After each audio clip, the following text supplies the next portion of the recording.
Let's understand the important concept of malting, popping and puffing in cereal, grains and millet. So first we start with the malting. तो malting process क्या है, जिसमें first step होता है soaking, the second step was a germinating, third step was a drying. Okay, so for in this stage we have to soak and germinate and drying of grain to activate enzyme and convert starch into sugar.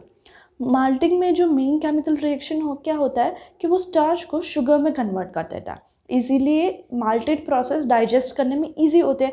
और जो baby food products होते हैं और bakery food products होते हैं उसमें malting process use किया जाता है. तो इसमें कौन से स्टेप्स इन्वॉल्व है. फर्स्ट soaking, okay, steeping भी बोलते हैं उसको. Grains are stocked in a water. The second step is germination. Enzymes break down the starch. Drying, stop enzyme activity and preserve a nutrient. After the germination we have to dry the grains, and after the fourth and final stage is the milling to ground into the malt flour. Common grain किस में use होता है. बैरली, जो most commonly beer बनाने में use होता है. इसके अलावा वीट, रागी, सोरगम, ये सबका यूज़ बेबी फूड प्रोडक्ट्स बनाने में होता है. ओके, माल्टिंग आ गया समझ में. अब now we can see about the popping. Popping क्या होता है, एक हाई टेम्परेचर पे हमें ग्रेन्स को ड्राई करते हैं और हीट करते हैं. इसकी वजह से उसका मॉइस्चर होता है वो वेपराइज हो जाता है. इसकी वजह से वो ग्रेन्स को एक्सपेंड और पॉप करता है.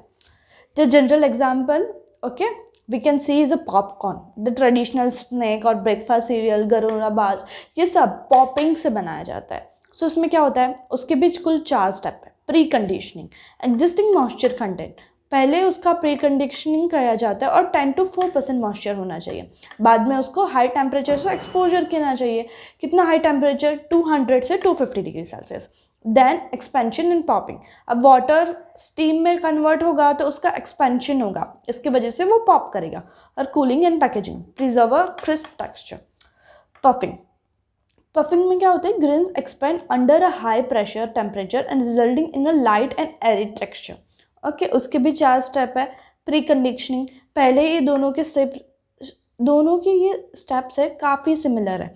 लाइक इसमें भी पहले आपको मॉइस्चर उसका एडजस्ट करोगे, सेम ही है. हाई टेम्परेचर, इसका टेम्परेचर है 200 to 250, तो इसका टेम्परेचर है 250 to 300.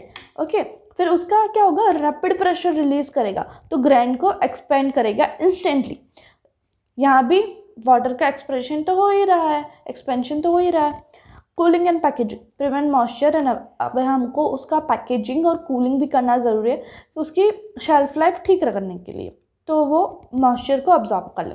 अब कितने rice, puff rice, wheat puff rice, sorghum है जो हम ममरा, in the Hindi language we call it mamra, puffed rice.